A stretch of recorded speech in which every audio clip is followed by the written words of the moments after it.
누가복음 14장 25절에서 35절까지의 말씀을 저와 여러분들이 한 절씩 교독하며 읽어보도록 하겠습니다. 먼저 25절입니다. 많은 무리가 예수와 동행하였다. 예수께서 돌아서서 그들에게 말씀하셨다.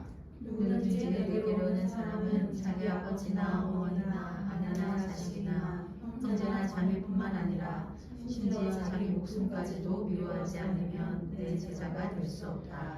누구든지 자기 십자가를 지고 나를 따라오지 않으면 내 제자가 될 수 없다. 너희 가운데서 누가 망대를 세우려고 하면 그것을 완성할 만한 비용이 자기에게 있는지를 먼저 앉아서 생하여 보아야 하지 않겠느냐. 그렇게 하지 않아서 기초만 놓은 채 완성하지 못하면 보는 사람들이 그를 비웃을 것이며 이 사람이 짓기를 시작만 하고 끝내지는 못하였구나 하고 말할 것이다. 또 어떤 임금이 다른 임금과 싸우러 나가려면 2만 명을 거느리고서 자기에게로 쳐들어오는 그를 자기가 10,000명으로 당해낼 수 있을지를 먼저 앉아서 헤아려 보아야 하지 않겠느냐. 당해낼 수 없겠으면 그가 아직 멀리 있을 동안에 사신을 보내서 화친을 성할 것이다. 그러므로 이와 같이 너희 가운데서 누구라도 자기의 소유를 다 버리지 않으면 내 제자가 될 수 없다. 소금은 좋은 것이다. 그러나 소금이 짠맛을 잃으면 무엇으로 그것을 짜게 하겠느냐. 그것은 땅에도 거름에도 쓸데가 없어서 밖에 내버린다. 들을 귀가 있는 사람은 들어라. 아멘. 서두에 소개해드렸던 것처럼 이제는 하나님의 나라 요 시즌이 끝났고요. 10주간의 우리가 말씀을 나누었습니다. 10주간의 그 시즌이 끝났고요. 이제 그거와 연결하면서 성육신절기, 다시 말해서 예수님이 이 땅 가운데 오시는 이 시즌을 우리가 말하는 것입니다. 간단하게 성육신절기를 소개하면요. 교회의 영적인 달력, 이 영적인 달력이라는 것은 뭐냐면 절기를 얘기하는 거예요. 영적인 그 절기 안에서 예수 그리스도의 성육신은 이 땅에 하나님의 성육신하신 삶 전체를 포함하고 있습니다. 예수님께서 이 땅에 오셔서 살아가신 모든 행적들 이것이 다 성육신과 연결되어져 있다는 거죠. 그러면 예수님이 왜 오셨을까요? 여러분, 예수님이 왜 오셨어요? 우리가 찬양한 거를 보면 이 땅에 오신 이유는 죽어야 살게 되고, 우리가 일반적으로 많이 들었던 이야기는 예수님이 우리의 죄를 위하여 십자가에 달려 돌아가시기 위해서 오셨어요. 맞습니까? 네, 맞죠. 예수님이 우리의 죄를 위하여 십자가에 달려 돌아가시기 위해서 오셨어요. 자, 그러면 질문. 만약에 우리가 죄를 짓지 않았다면 예수님이 오실 필요가? 네, 굉장히 심각한 질문이 되죠. 예수님이 우리 가운데 오신 이유를 우리는 여지까지 어떻게 배웠냐면 우리가 죄를 지어서 우리의 죄를 사해 주시기 위해서 오신 거예요. 그런데 만약에 이런 질문을 던져볼 수 있어요. 아담과 하와가 타락하지 않았다면 예수님이 이 땅에 오실 필요가 있었을까? 없었다고 배웠습니다. 없었다고 배웠습니까? 네, 누가 가르쳐 줬습니까? 네, 저는 그렇게 가르치지 않았기 때문에 그렇습니다. 네, 여러분, 에베소서 1장 4절 그리고 베드로전서 1장 20절 베드로후서 1장 4절 말씀에 보면 하나님께서 예수 그리스도를 이 땅에 보내시기로 작정하신 것이 언제라고 성경에 기록되어 있는 줄 아세요? 창세전에. 하나님이 이 땅을 창조하시기 전에 예수 그리스도를 이 땅에 보내시려고 마음에 작정하셨어요. 그러면 인간이 타락할 것을 아셨을까요? 네, 아셨겠죠. 여러분, 그러면 인간을 만드실 때 타락하지 않게 만드시면 예수님을 보낼 필요가 없었겠죠. 그러나 여러분, 이 모든 과정을 이렇게 지나가고 예수 그리스도는 이 땅 가운데 오셨어요. 그런데 예수님께서 십자가에 달려 돌아가실 뿐만 아니라 우리에게 오신 가장 중요한 이유가 있는데요. 그것이 바로 우리의 인간성을, 다시 말해서 휴머니티, 이 본성을 회복시키기 위해서 이 땅 가운데 오셨다는 거예요. 그럼 우리의 본성은 뭘까요? 우리의 본성. 오, 맞아요. 하나님의 성품과 모양으로 우리가 지어졌잖아요. 겉모양은 하나님의 모양을 가지고 있어요. 그러면 성품을 가졌다, 하나님의 모양과 성품을 가졌다라고 얘기해서 그 성품은 하나님의 성품을 가지고 있는 거죠. 그러니까 여러분들 안에 타락하기 이전에는 하나님의 성품을 다 가지고 있었어요. 하나님께서 예수 그리스도를 이 땅 가운데 보내신 가장 중요한 이유는 이 땅 가운데 예수 그리스도를 보내심으로 말미암아 하나님의 형품인 그 본질을 닮아가게 하기 위해서 예수 그리스도가 오셨던 거예요. 그런데 그것의 가장 큰 걸림돌이 됐던 것이 뭐예요? 죄였어요. 그러니까 죄의 문제도 해결하실 뿐만 아니라 더 근본적인 이유는 우리의 인간성, 하나님의 성품을 닮아가도록 만드시고 인도하고 이끄시고 계시는 거죠. 그래서 베드로후서 1장 4절 말씀에 보면 하나님의 성품에 참여하도록 하신다라고 얘기하시는 거예요. 기가 막히죠?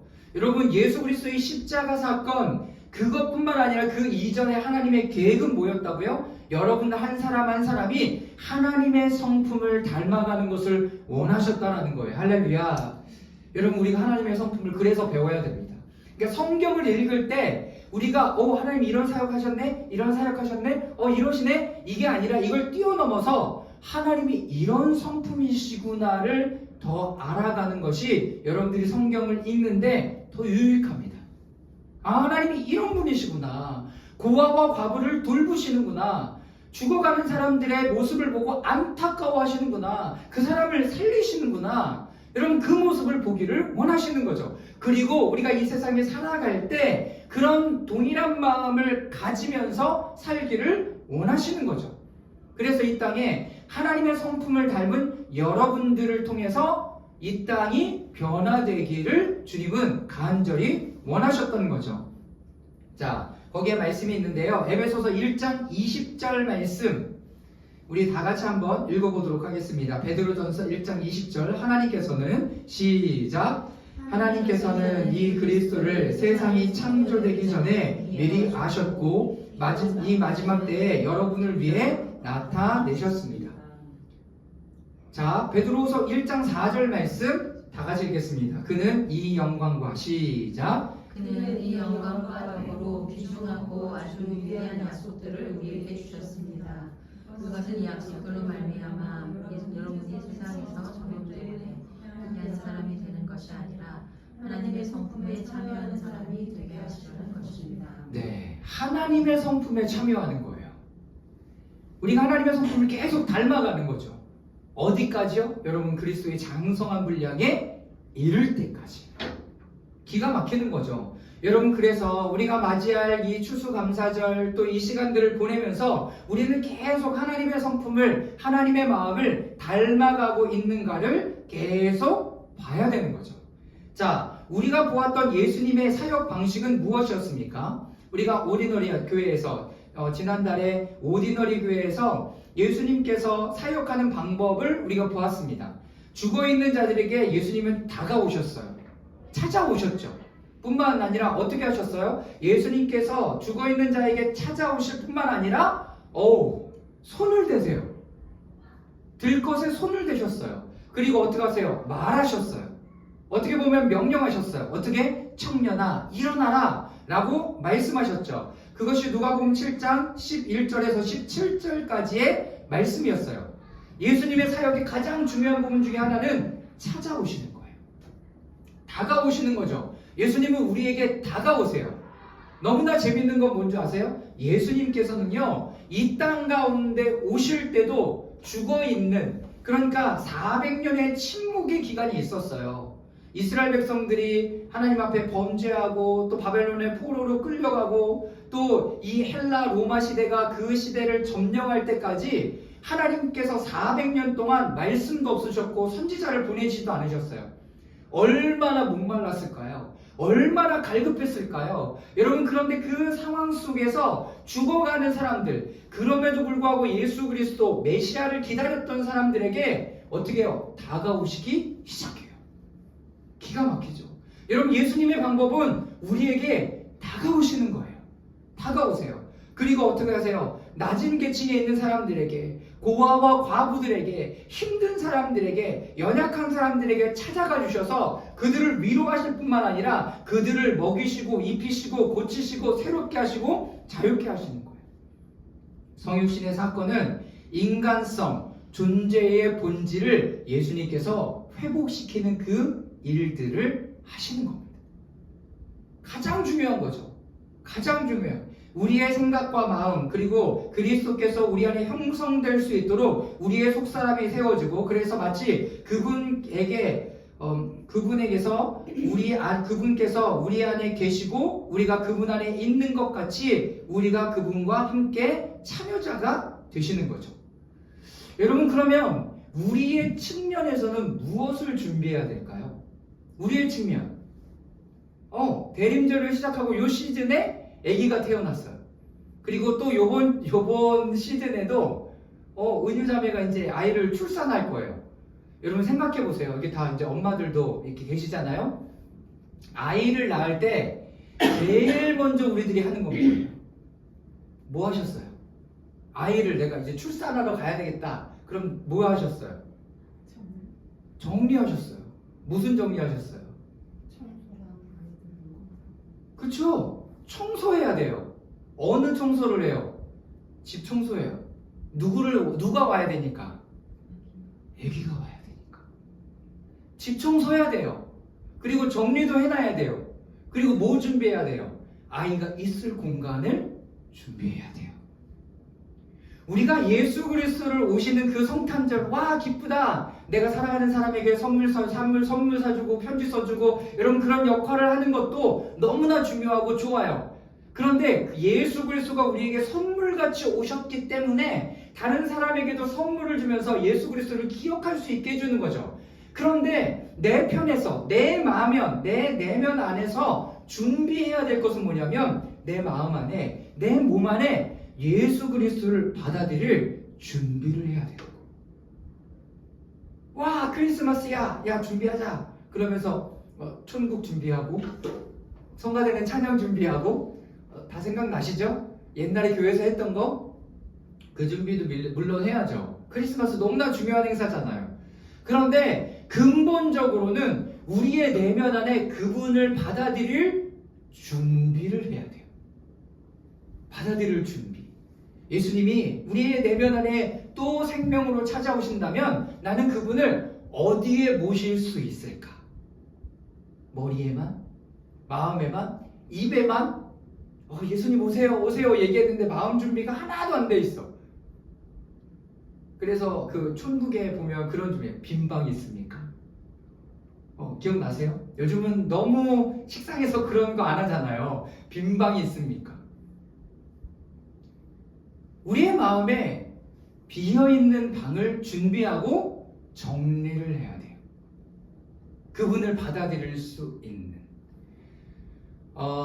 그 영국의 톰 라이트라는 신학자가 마침내 드러난 하나님의 나라라는 이 엄청나게 두꺼운 이 책에서 첫 번째로 드는 예화가 뭐냐면 어떠한 한 학교에 유명한 작가가 어마어마하게 큰 그림 하나를 이렇게 선물로 도네이션 한 거예요. 공짜, 프리. 그런데 그 학교는 엄청나게 큰 이 그림을 걸 데가 없는 거예요. 걸 데가 없어요. 그러면 우리 샛별자매님 어떻게 하시겠어요? 어떻게 하세요? 샛별자매님이 정말 정성 들여갖고 엄청나게 큰 그림을 이렇게 그려갖고 선물로 어떤 사람에게 줬어요. 내가 너를 생각하면서 그렸어. 그런데 걸 데가 없어. 그럼 어떻게 해야 되죠? 이렇게 만들어줘야 되겠네. 걸 때까지 만들어줘. 다시 바꿔야 러시아의 그 트레차코프 그 미술관에 가보니까요, 제가 제일 많이 봤던 오랜 시간을 보냈던 그림이에요. 예수님의 제자하고 이렇게 함께 오는 장면인데요. 등장인물이 엄청나게 많아요. 근데 그 사람이 그거를 평생 동안 그렸대요. 평생 동안. 그런데 그 그림이 정면에 딱 있고요. 그 주변에 수많은 습작들이 다 붙어 있어요. 그러니까 그 사람의 평생에 만났던 사람들의 얼굴들을 다 습작으로 이렇게 다 그리고요. 마지막에 그 한 장면에 그 사람들의 얼굴을 최종 파이널로 다 그려놓은 거야. 와, 너무 감동이더라고요. 너무 감동이더라고요. 다시 톰 나이트의 그 책에 대한 예화로 보면 그 어마어마한 그림을 걸려면 어떻게 해야 되냐면 건물을 새로 지어야 된다. 근데 한 학교에서 정말로 건물을 새로 지었다는 거예요. 이게 하나님의 나라 안에서 성육신이 우리 가운데 주어질 때 우리 안에 어떻게 돼? 일어나야 되는 일이라는 거예요. 하나님의 엄청난 그림, 하나님의 엄청난 계획, 하나님의 엄청난 것들이 우리 가운데 들어올 때 예수님을 받아들일 준비를 하는 것뿐만 아니라 여러분 우리의 모든 세팅을 다 바꿔야 돼요. 모두 바꿔야 될까요? 여러분 온도 조절, 습도도 다 바꿔야 돼요. 너무 좋은 그림, 옛날 그림 그렇잖아요. 그냥 놓을 수 없어. 습도 다 조절해줘야 되고요. 온도 다 조절해줘야 되고요. 빛까지도 다 조절해줘야 되더라고요. 엄청나게 큰 그림이, 새로운 그림이 우리 가운데 들어온다라고 얘기하면 여러분 우리 안에 뜯어 고쳐야 될 것들이 너무나 많은 거예요. 여러분 하나님의 나라, 여러분 성육신은 여러분 그런 의미를 가지고 있어요. 우리의 본성을 회복해야 돼요. 그런데 그 본성을 회복하는 데 있어서 여러분 그냥 둬서는 안 되는 것이 무엇인가? 안 되는 것이 무엇인가? 지난 2주 우리는 씨 뿌리는 자의 비유를 통해서 열매 맺는 법에 대해서 함께 나눴습니다. 기억하세요? 여러분 열매를 맺으려면 어떻게 해야 되냐면 인내로서 거해야 돼요. 예수 그리스도 안에 계속 거하고 있어야 돼요.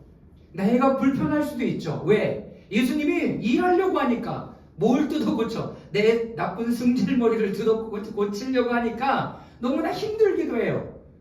여러분 그런데 인내하라라고 얘기하는 것은 그 상황 가운데 환경 속에서 그냥 단순히 인내하라는 얘기를 하는 게 아니라 여러분 그리스도 안에 인내하는 거예요. 그리스도 안에 내가 계속 머물러 있는 여러분 그것을 이야기하는 거죠. 두 번째는 가시덤불을 제거하는 거예요. 씨 뿌리는 자의 비유를 통해서 제가 계속 지금 마음에 담고 있는 두 말씀이 있어요. 어떤 거냐면 씨 뿌리는 자의 비유를 보면 길가밭도 있고 돌짝밭도 있고 가시덤불밭이 있잖아요. 가시덤불밭에 어떤 일들이 일어나냐면 제가 왜 이제 보였는지는 모르겠으나 가시덤불과 하나님이 뿌린 그 씨앗의 이제 열매를 맺게 하는 것들이 성경에 이렇게 돼 있어요. 함께 자라고 있다. 함께 자란대요. 우리 안에 가시덤불이 뭐예요? 창세기 3장에 막 보면 거짓자, 타락한 거, 죄의 열매들이, 죄의 씨앗들이 우리 가운데 뿌려졌고 함께 그것이 자라가고 있는데 그것이 하나님이 뿌린 그 씨를 자라지 못하도록 막고 있다라는 거예요. 여러분 저는 그게 계속 마음에 남아요. 내 마음 가운데 여러분들이 우리 가운데 이 씨앗이 가시덤불이 자라고 있는 것은 무엇인가? 나라고 자꾸 규정했던 것은 뭔가? 아닌데 자꾸 나라고 주장했던 것은 무엇인가? 이것이 뭘 가로막아요? 하나님께서 열매 맺게 하는 것을 계속 가로막는 거예요. 우리가 제거해야 될 것이 이 성육신 시즌에 여러분 이것을 제거하는 거예요. 두 번째, 여러분 어떻게 제거하는 줄 아십니까? 다른 방법이 없어요. 금식밖에 없어요. 금식하고 내가 좋아하는 그 가시덤불을 자라게 하는 것에 물을 주지 말아야 돼요. 긍정해 주지 말아야 돼요. 힘을 주지 말아야 돼요.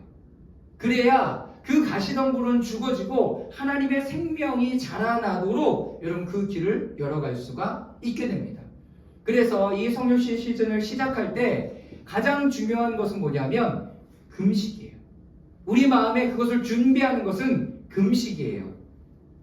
자, 이사야 58장 4절에서 6절까지 말씀해 보면 참된 금식에 대한 이야기가 나오는데요. 우리 다 같이 한번 읽어보도록 하겠습니다. 4절입니다. 시작. 너희가 다투고 싸우면서 금식을 하는구나.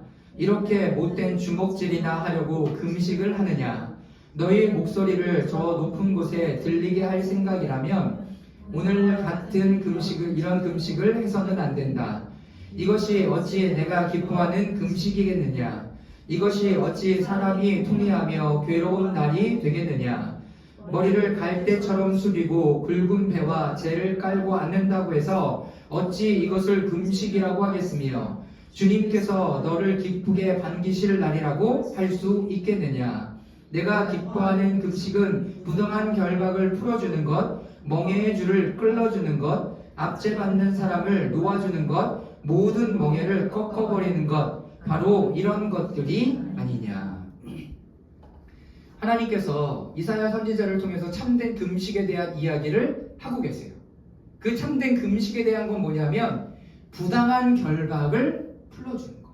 내가 금식을 하는 이유가 뭐냐면 이 부당한 결박을 풀어주는 거. 어디 안에, 내 마음 안에 부당하게 묶여져 있는 결박, 누구 때문이든지 나 때문이든지 내가 묶여져 있는 그 결박을 풀기를 원하는 금식. 그럼 뭐가 묶여져 있는지 봐야 되겠죠. 두 번째, 멍에의 줄을 끌어주는 것. 멍에가 뭡니까? 멍에. 소가 큰 소하고 작은 소하고 같이 이 멍에를 매요. 그러면서 이 짐을 끌고 가게 하는 것. 다시 말하면 뭐냐면 짐지워진 것이에요. 짐지워진 것. 나에게 짐지워진 것이 뭐예요? 내가 책임지려고 하는 그런 삶? 내가 뭘 해야 된다고 생각하는 그런 삶? 여러분, 그런 것들을 하나님께서는 끌어주기를 원해요. 여러분, 풀어줘요. 그런데 맨 마지막에 모든 멍에를 어떻게 해야 돼요? 꺾어버리는 것까지. 다시는 그 멍에를 맬 수 없도록, 이 멍에를 쓸 수 없도록 부셔버리겠다라고 얘기한, 이게 금식의 참된 의미라요. 그리고 압제받는 사람을 놓아주는 것. 압제받는 사람들. 내가 압제받고 있을 수도 있고요. 내가 어떤 사람을 압제할 수 있어요. 여러분, 그것을 풀어주는 것이 뭐다? 금식이라는 거예요. 금식. 여러분, 그것이 나에게 해당될 수도 있고요. 지금 어떤 사람들이 막 생각날 수도 있어요. 네, 여러분, 우리가 금식하는 이유는 그것 때문에 금식하는 거예요. 내가 억울한 일을 당했습니다. 나의 이야기를 들어주십시오. 법원 앞에서. 여러분, 그렇게 하는 금식을 어떻게 보면 금식이 아닐 수 있습니다. 성경에서 말하는 그 금식의 이유와 목적이 아닐 수 있어요. 그러나 근본적으로, 내면적으로는 첫 번째는 우리에게 적용해야 되겠죠. 우리 안에 여러분 부당하게 묶여져 있는 것은 무엇인가? 내가 원하지 않고, 내가 바라지 않고, 내가 기대하지 않았지만 우리의 가정 환경이나 뭐 여러 가지 환경으로 인하여 내가 묶여져 버린 것. 예수님은 그 결박을, 하나님은 그 결박을 금식으로 끌어내기로 원해요. 풀어주기로 원해요. 멍에 나에게 어쩔 수 없이 짐지워진 것을 끌어주기를 원해요. 그리고 압제받는 사람들을 놓아주기를 원해요. 그리고 모든 멍에를 부셔버림으로 말미암아, 성경에는 꺾어졌다 되어 있어요. 부셔버림으로 말미암아서 다시는 그것을 매지 않도록 하는 것이 금식이라는 겁니다. 여러분, 이 성육신 이 시즌을 드리면서 여러분들 안에 묶여져 있고, 그리고 짐지어져 있고, 그리고 압제받고 있고, 또 계속 나에게 짐지우려고 하는 그 멍에를 여러분 부셔버리는 여러분 놀라운 역사가 있기를 주님의 이름으로 축원합니다. 여러분, 그래서 요 시즌을 따라가는 것이 너무나 중요해요. 씨 뿌리는 자의 비유에 대한 내용이 없었다면 여러분 이 말씀이 이렇게 우리 가운데 다가올 수 없을 거예요. 매년 더 깊어져요. 그것을 오늘 본문의 말씀에는 이렇게 기록하고 있습니다. 아까 이 내가 기뻐하는 금식에 대한 부분들을 보면서 오늘 이 말씀을 보세요. 자, 25절부터 27절까지인데요. 이것도 다 같이 한번 읽어보도록 하겠습니다. 많은 무리가, 시작. 많은 무리가 예수와 동행하였다. 예수께서 돌아서서 그들에게 말씀하셨다. 누구든지 내게로 오는 사람은 자기 아버지나 어머니나 아내나 자식이나 형제나 자매뿐만 아니라 심지어 자기 목숨까지도 미워하지 않으면 내 제자가 될 수 없다. 누구든지 자기 십자가를 지고 나를 따라오지 않으면 내 제자가 될 수 없다. 여러분, 이 말씀을 우리가 예전의 말씀을 보는 것처럼 그냥 앞뒤 문맥과 상관없이 이 문장만 보면 예수님 왜 이런 말을 하는 거야 도대체? 그런데 이것이 지금 얘기했던 우리가 씨 뿌리는 자의 비유, 성육신 그 절기를 맞이함, 그리고 이 말씀을 대하면 자기 어머니나 아내나 자식이나 형제나 자매뿐 아니라 심지어 자기 목숨까지도 미워하지 않으면 이것은 다 뭐가 되는 거예요? 이것은 다 뭐가 되는 거예요? 여기에 내가 매여 있으면 이게 가시덤불인 거예요. 가시덤불인 거예요. 여기에 내가 멍에의 줄을 짐을 지고 있다면 가시덤불이 있는 거예요. 여기에 내가 여러분 묶여져 있으면 이것이 가시덤불이 되는 거예요. 그런데 심지어 자기 목숨까지도 미워하지 않으면 27절 누구든지 자기 십자가를 지고 나를 따라오지 않으면 이 자기 십자가는 뭐예요? 자기 십자가는 예전에 나은 거죠. 자기가 예수 그리스도와 함께 십자가에 못 박혔던 그 이미 죽었던 나, 하나님 나는 예수 그리스도와 함께 못 박혔습니다. 거짓 자는 못 박혔습니다. 옛 나는 십자가에 못 박혔고 예수 그리스도의 부활과 함께 새로운 삶을 살아갑니다. 그런데 계속 우리의 내면 안에 여전히 남아있는 그 거짓의 씨앗들은 계속 우리를 들추어내게 하고 열받게 하고 화내게 하고 여러분 그렇게 하는 거예요. 그러면 얘기하는 거죠. 그거 나 아니야. 걔 원래 죽었는데? 걔 작년에 죽었는데? 걔 몇 년 전에 죽었는데? 왜 또 튀어나오지? 야, 너 아니야. 부인하라는 거예요. 이건 아니에요. 저 사람 가짜예요. 여러분 그거를 명확히 하려는 거예요. 또 튀어나와. 또 튀어나와. 나 아니라고. 예수 그리스도께서 나를 새롭게 하셨다고. 여러분 그거를 계속 선포해야 되는 거예요. 그래서 누구든지 내 제자가 되려면 자기를 부인하고 자기 십자가를 지고 나를 따라오너라. 예수님 말씀. 자기를 부인하래. 죽었던 나를 부인하래요. 난 예수 그리스도 안에 새로운 존재입니다. 예수님이요 굉장히 강한 어조로 이 말씀 하시는 거예요. 보세요. 누구든지 내게로 오는 사람은 자기 어머니나 자기 아버지나 어머니나 아내나 자식이나 형제나 자매뿐만 아니라 심지어 자기 목숨까지도 미워하지 않으면 내 제자가 될 수 없다. 왜 이렇게 부정적인 얘기하셔? 왜 이렇게 부정적인 얘기하셔? 누구든지 자기 십자가를 지고 나를 따라오지 않으면 내 제자가 될 수 없다. 여러분 예수님 이런 화법을 거의 쓰지 않으세요. 예수님이요. 그런데 지금 쓰고 있는 거는 굉장히 중요하다는 거예요. 그 다음에 그러므로 이와 같이 너희 가운데 누구라도 자기 소유를 다 버리지 않으면 내 제자가 될 수 없다.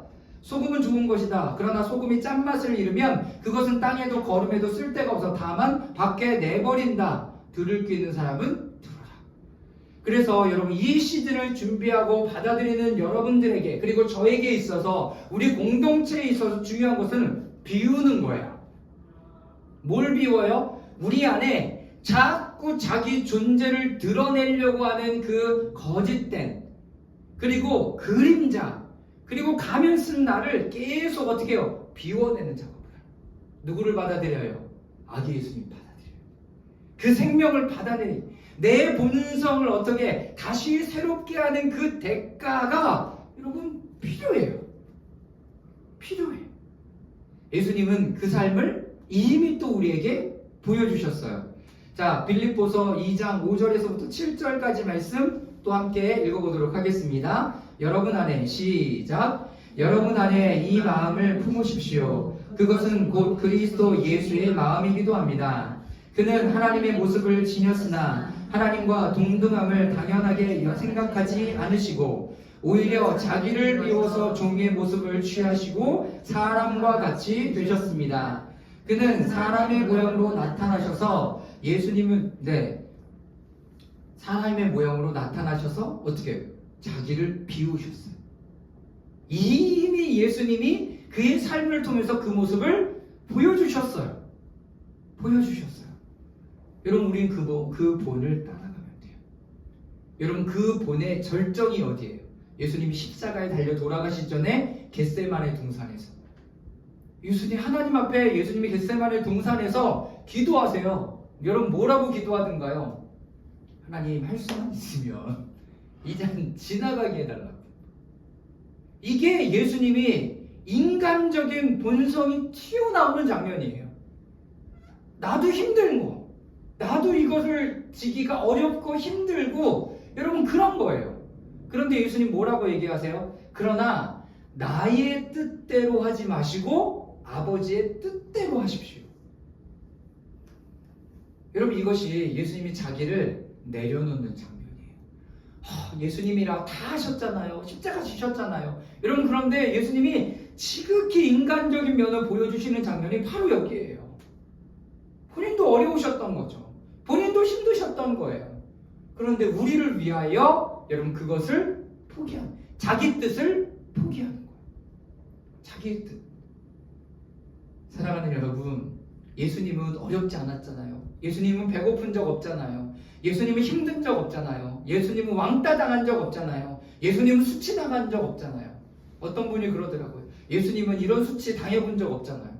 여러분, 예수님은 십자가에서 여러분 옷이 다 벌거벗겨졌어요. 여러분, 우리 때문에 그 그림을 그리는 사람들이 옷을, 최소한의 옷을 입혀놓은 거지 예수님의 옷은 다 벗겨졌어요. 그만큼의 수치를 당하신 분이에요. 그 법정에서도 여러분 따귀를 맞으시면서 여러분 그렇게 시간들을 보내는 것들을 보면 침뱉음을 당하고, 여러분 그건 엄청난 수치죠. 그럼에도 불구하고 우리를 위해서 그것을 감당해 나아가셨던 거죠. 여러분, 요 시즌을 보내면서 우리의 마음속에, 또 저의 마음속에 우리의 삶에 대해서 진지하게 심각하게 되돌아보도록 하는 이 부르심을 여러분 듣는 은혜가 있기를 바랍니다. 우리 안에 자라고 있는 가시덤불은 무엇인가? 그리고 금식할 건데 이제 한 6주간의 또 금식의 시간을 들어갈 건데 우리 안에 내가 버리지 못하고 있는 것은 무엇인가? 혹시 어머니나 아버지나 자매나 형제나 자식이나 이거로 인하여 내가 짐을 지우고 내가 그러고 살아가고 있다면 그것을 금식으로 말미암아 끊어내기를 주님은 너무나 원하시는 거죠. 여러분, 예수님은 우리에게 이렇게 말씀하고 계세요. 현재 내 삶에서 내가 찾고 구하는 것이 영생이라는 것을 이해해야 합니다. 내가 내 안에 거하고 내가 내 안에 형성되고 너와 연합하도록 나를 구하는 것이다. 너는 또한 나의 성령을 통해 나의 아버지와 연합하게 될 것이다. 내게 원하고 구하는 것은 이 세상의 언어를 빌려서 말하자면 대가가 있다는 것이다. 그러나 내 갈망의 열매와 결심은 그 모든 희생을 할 가치가 있는 것이다. 그리고 그것은 내가 단 한 번 하고 잊어버리는 그런 것이 아니라 지금부터 계속 그런 방식으로, 그런 모습으로 살아야 한다. 왜냐하면 여러분, 내년 이맘때 이 시즌은 또 돌아와요. 그러면 올해 했던 것보다는 더 깊은, 여러분 메시지도 똑같아요. 그런데 메시지가 더 깊어져요. 작년에 이만큼까지 설교하지 않았어요. 이게 이렇게 연결되는지도 몰랐어요.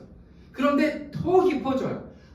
이게 이거구나. 그러면 내 본성을 하나님께서 회복시키기 위하여 이런 대가를 하셨던 것처럼 나도 그 대가 지불로 주님 앞에 나아가기를 원하는 거죠. 사랑하는 여러분, 6주간의 우리가 금식의 시간을 보낼 겁니다. 그러면 내 형제나 자매나 부모나 이런 모든 부분들을, 또 나를 미워하는 부분들을 이렇게 하기 위해서 내가 금식해야 될 것은 무엇인가? 우리 잠잠히 좀 생각해보는 시간을 갖기를 원합니다. 자, 공동체와 금식을 어떻게 할 것인가? 여러분, 이거는 개인의 금식과는 달라요. 개인의 금식은 다이어트 하려고 금식할 수도 있고요. 좀 내가 몸을 회복해 하려고 금식할 수도 있어요. 그런데 이 금식은 어떤 금식이에요? 여러분들의 영혼을, 우리의 영혼을 회복시키는 금식인 거죠. 완전 대박으로. 이 금식을 해야 되는 거죠. 이 금식을. 그래서요, 이 공동체와 함께 해나가요. 공동체와 1. 자신의 은혜와 부르심의 수준과 분량에 따라서 해야 된다. 목사님, 저는요 일주일 아무것도 안 먹고 금식하겠습니다. 이런 거 원하지 않는다는 거예요. 원하지 않는다는 거예요. 여러분, 미국의 캔사스에 한 이렇게 선교단체 가보니까요, 금식한다라고 얘기하는데 다 오렌지 주스 마시고 있더라고요. 그러니까 다니엘 금식으로 해서 야채만 먹는 금식을 하더라고요. 우리나라에서 하는 금식은 뭐였어요? 쫄쫄이 굶는 거. 물도 안 먹어. 이런 금식 하는데 거기 가니까 오렌지 주스 금식해요. 오렌지 주스만 먹는 금식을 하더라고요. 그런 금식을 하는 거야. 우리의 삶에 여러분들에게 모든 것을 다 먹지 마십시오. 이런 금식이 아니라 우리의 삶에 정말 핵심되는 그거 하나도 어떻게 하냐면 믿음의 분량에 따라 목사님은 왜 또 금식을 시켜서 내가 좋아하는 커피도 못 마시게 하나? 그런 게 아니라 내가 10잔을 마셨다 그러면 이거를 절반으로 뚝 잘라서 일주일에 5잔만 먹어보는 거예요. 난 5잔은 너무 힘들다. 하루에 한 잔은 꼭 먹어야 된다. 그러면 줄이는 거죠. 그렇게 조금씩 그렇게 해나가는 거예요. 우리 안에 계속 나는 맨날 엄마한테 전화해야 돼. 나는 우리 딸한테 맨날 어디 있는지 확인해야 돼. 이게 뭐예요? 거기에 매여있고 묶여있는 거잖아요. 알고 싶죠? 그러나 그 전화를 좀 줄이거나 이렇게 하는 걸 얘기하는 거예요. 무슨 말씀인지 이해가 되시죠? 두 번째, 영적인 멘토와 함께 어떻게 적용할 것인지를 분별함으로 해야 된다. 여러분, 내가 그것을 정할 거예요. 여러분 각자가 정할 거예요. 그런데 함께 그 부분, 내가 이 정도는 할 수 있겠지? 더 중요한 건 뭔지 아십니까? 길게 하는 거예요. 오래 하는 거예요. 오래 하려면 어떻게 해야 돼요? 여러분, 살살 해야 돼요. 처음에는 작게 했다가 분량을 넓혀가는 거예요. 우리나라 사람들 어떻게 해요? 처음에는 엄청나게 세게 했다가 본인 스스로 내가 이 정도면 조금 이렇게 낮아도 되겠지? 이렇게 하잖아요. 아니, 거꾸로. 작은 것부터 시작해서 점점 넓혀나가는 거예요. 그거를 영적인 리더와 목회자와 함께. 세 번째, 시간과 장소와 내용을 구체적으로 기록하면서 실천해요. 저 하기로 결정했어요. 뭘 그런 걸 물어보고 그러세요. 제가 알아서 할게요. 이게 아니라 장소와 시간과 내용을 구체적으로 여러분들의 노트에 적으세요. 그리고 그것을 시간마다 실천하세요. 그러면 그게 뭐가 되는 줄 아십니까? 예배가 돼요. 그게 예배가 돼요. 마지막 네 번째, 공동체와 함께한다. 개인이 아니라 공동체가 함께 이 시간을 갖는 것이기 때문에 그렇습니다. 그래야 공동체가 이 안에서 같이 성장하고 자라가는 거예요. 사랑하는 여러분, 저는 오늘 여러분들과 이 메시지를 나눌 수 있어서 너무나 좋아요. 왜 좋으냐면 저도 이 내면 가운데 더 예수 그리스도를 받아들일 준비를 하는 시간들로 삼아가고 있어요. 아기가 낳는 걸 보면 실제적이잖아요. 예수님이 실제로 태어났잖아요. 근데 예수님은요, 준비된 집도 없었고요, 정리된 것도 없었어요. 마구간, 그리고 말구유, 그리고 유일하게 높은 사람이 찾아왔던 건 동방박사들, 요 정도밖에 없었어요. 제일 먼저 그 소식을 듣고 알고 왔던 사람도 들판의 목자들. 지금하고는 너무나 다른 것 같아요. 그런데 지금 이 세대에는 우리의 마음을 어떻게 비워낼 수 있을까가 굉장히 중요한 숙제가 돼요. 하나님 앞에 6주간의 시간을 계속 이 말씀을 들으며 우리는 갈 것입니다. 그리고 예수 그리스도의 오시는 그 때에 또 함께 예수님의 삶, 그리고 예수님의 태어남, 그리고 예수님의 피신, 이런 말씀을 들으면서 그 삶이 우리와 어떻게 연결되어져 있는지를 좀 보게 되는 시간들을 갖도록 하겠습니다. 오늘 금요일날 여러분들은 오셨으니까요, 오늘 설교를 들으시고 내가 어떤 것들을 좀 금식해야 되겠다. 묶여져 있는 것은 뭐지? 내가 멍에를 이렇게 쥐고 있는 건 뭐지? 예수님께서 끌어버리기를 원하시는 그 멍에는 뭐지? 이런 그 부분들을 잠시 한 5분에서 10분 정도 좀 여러분들의 노트나 핸드폰에 좀 기록하는 시간을 좀 갖기를 원합니다. 너무나 좋은 기회를 얻은 거죠. 그래서 그 부분을 또 하나님 앞에 올려드리고 기도하는 시간들을 좀 갖도록 하겠습니다. 오늘 설교를 들으시면서 여러분들 안에 금식해야 되는, 끊어버려야 되는, 끊기를 원하시는 그 하나님의 마음을 가진 것은 어떤 것인가? 내가 또 이 시즌에 그런 사람들을 위해서 기도하는 시즌으로 삼을 수도 있습니다. 우리가 잠시 기도하면서 그것을 기록하는 시간 갖도록 하겠습니다.